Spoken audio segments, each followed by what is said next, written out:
Alrighty guys, the real patch notes are here, and now it's finally time to see what exactly is going to be happening to Hearthstone today, just 1 hour after this video goes live. We're going to go through all of the buffs, all of the nerfs we're going to be receiving in Standard, and we're going to talk about what this might mean for the meta, so I hope you find the video helpful, and if you do, a like and subscribe would be great, and don't forget to check me out live on Twitch each Tuesday, Thursday, and Saturday, including today a little bit later than usual. But now, let's get into the patch.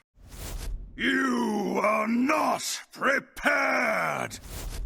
Okay, patch 36.03. The patch launches today with balance updates for Hearthstone and Battleground. We also have a Wild part of the patch, but since I'm not playing Wild for forever now, I'm really out of the whole loop, so I can't really make too much input on those. Anyway, let's check out the Hearthstone updates. Dev comment: Escape from Wild Hold has shaken up the meta in a big way, and we love seeing so many new cards making an impact. At the same time, we've seen a few classes start to fall behind, including Warlock, Death Knight, Priest, and Demon Hunter, and Mage, by the way. Overall class and deck diversity are lower than we'd like at higher ladder ranking, so this patch is focused on opening up more options. To help with that, we're improving a large number of Escape from Violet Hold cards, with a particular focus on supporting underperforming classes and strengthening cards that landed weaker than intended. As Alina Soulsever is also receiving one of the biggest updates we've ever given a card, complete with an all-new start of game effect. Fascinating. We're also making adjustments to several of the current top performing decks, focusing on early blowouts. Lotus Troublemaker is receiving a more substantial redesign to reduce some frustrating play patterns and smooth out draw variants. In Wild, we're making a few changes aimed primarily at reducing Warlock's dominance in that format. As always, we'll be watching closely to see how the meta develops. Right, starting off with standard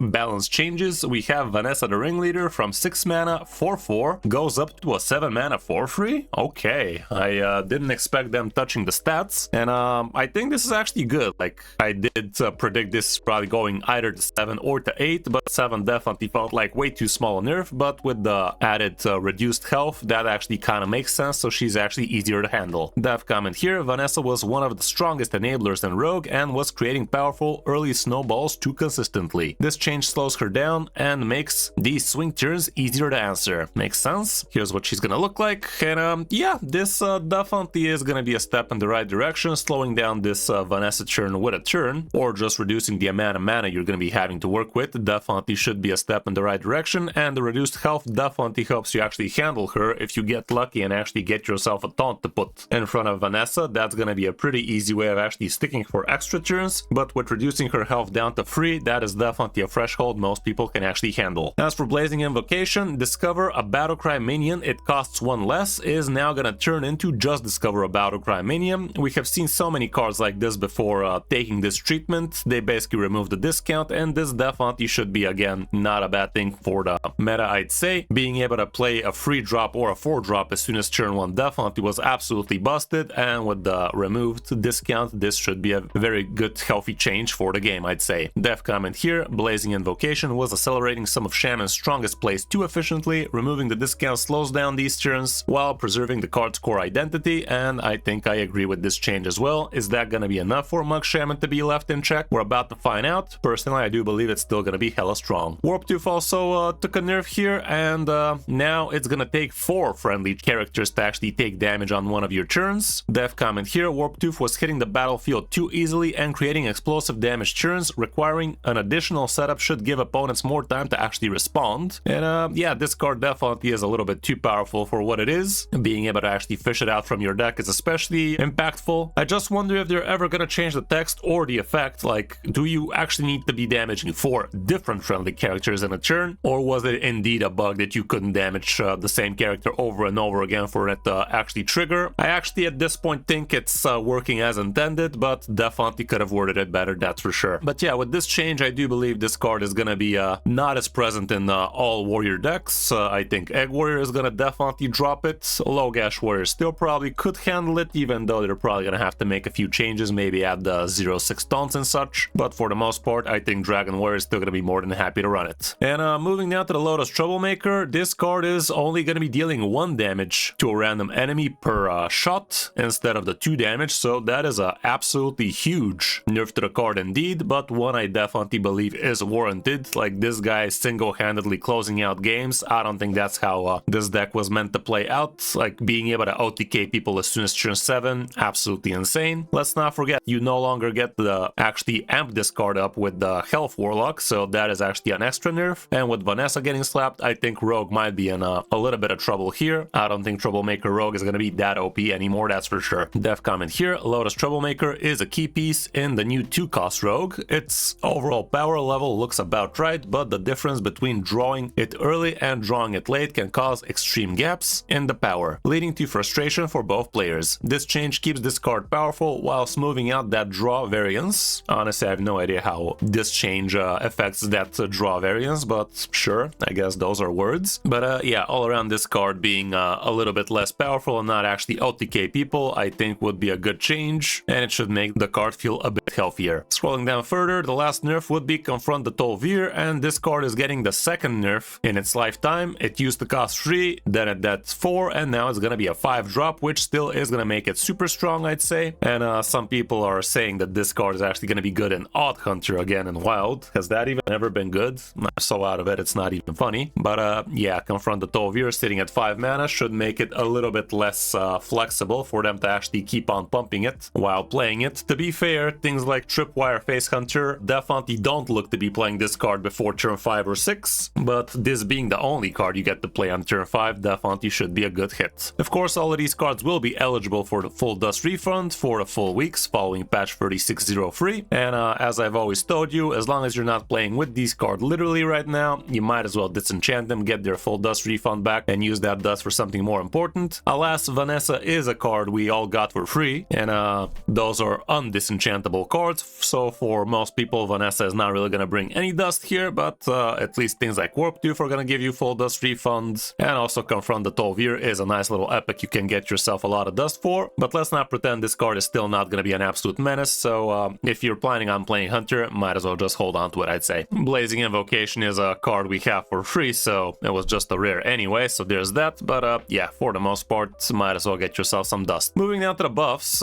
starting off with Blood Doctor Felina, and here basically she is going to be a Chillwind Yeti indeed. 4 mana 4/5 with the great effect. She is still going to have the Blood Rune requirement, which honestly kind of sucks. Really would have been better if she did not have a requirement at all, because Triple Unholy definitely could be happy with a card like this, but right now, not being able to run Grave Strength definitely is a big no-no here, I'd say. Def comment, Def Knight could use a little bit more help competing in faster matchups. This change lets blood-focused decks get their value engine online sooner, and yeah, hopefully that's good, but this is not the only buff the class is receiving, so it doesn't have to be too big. Next up, we also have Sawbones. This used to be a 6 mana 6/4, and now it's going to be a 5 mana 5/3. This should make it a lot easier to actually drop this guy a lot earlier, discount it a lot lower, that kind of stuff, so you can actually get the big effect, which of course is the main reason you're running this card for. Def comment here, Sawbones generated a lot of excitement when it was revealed, but it hasn't quite lived up to the potential. Lowering its cost should make it easier to build around and fit into more decks. Yeah, it is definitely a pretty good card. We almost had good decks with this card already, but I felt like it was kind of falling off. There was potential in there, but now with the discount, surely it should be rising in power again. Emergency Surgery is another card that's getting a buff, and this thing is actually gonna get an extra free 1 undead with lifesteal that attacks, which honestly sounds great. Getting yourself 12 worth of healing while killing up to 12 health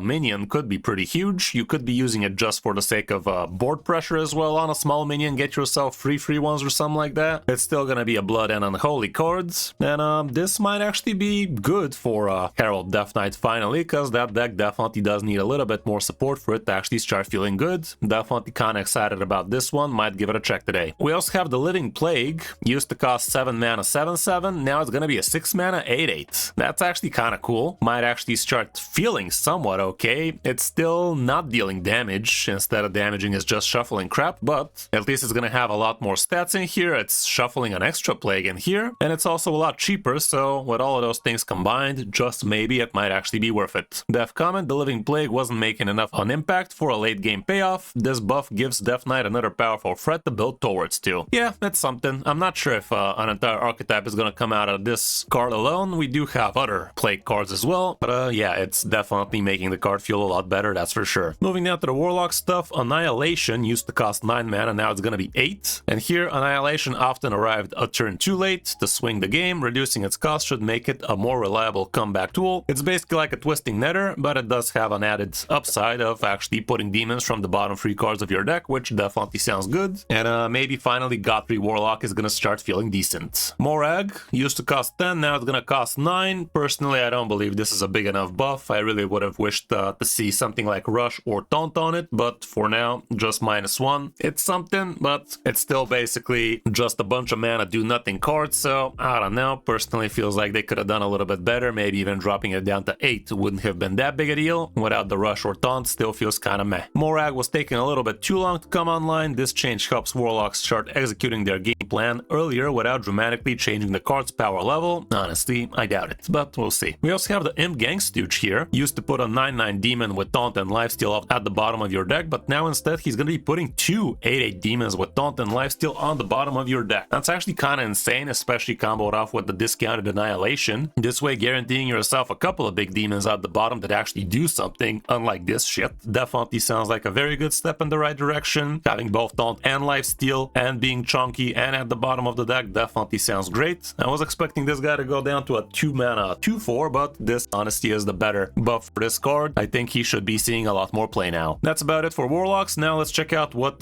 Demon Hunter is getting. The Stardust Sigh used to have 2 durability, now it's gonna have 3, and this definitely is gonna give you a lot more Void Souls. Sounds good. I was expecting this to go down to a 3 mana, which honestly wouldn't have been that far-fetched given the fact that Fiery War Axe is a classic 2 mana weapon. But I guess this is also not bad. You're gonna get yourself an extra Void Soul this way, so why not? The Vicious Void Scale is also getting a buff, and this guy is actually gonna start doing Battle Cry and Death Rattle get a Void Soul. It used to just be Death Rattle. With the added Battle Cry, that is an extra Void Soul you're gonna be getting, so I'm actually kinda excited trying something like a Void Demon Hunter maybe even today, so be on the lookout for that. This should be making it feel a lot better now. And we also have Irida Sinseeker becoming a 4 mana 7/7. What?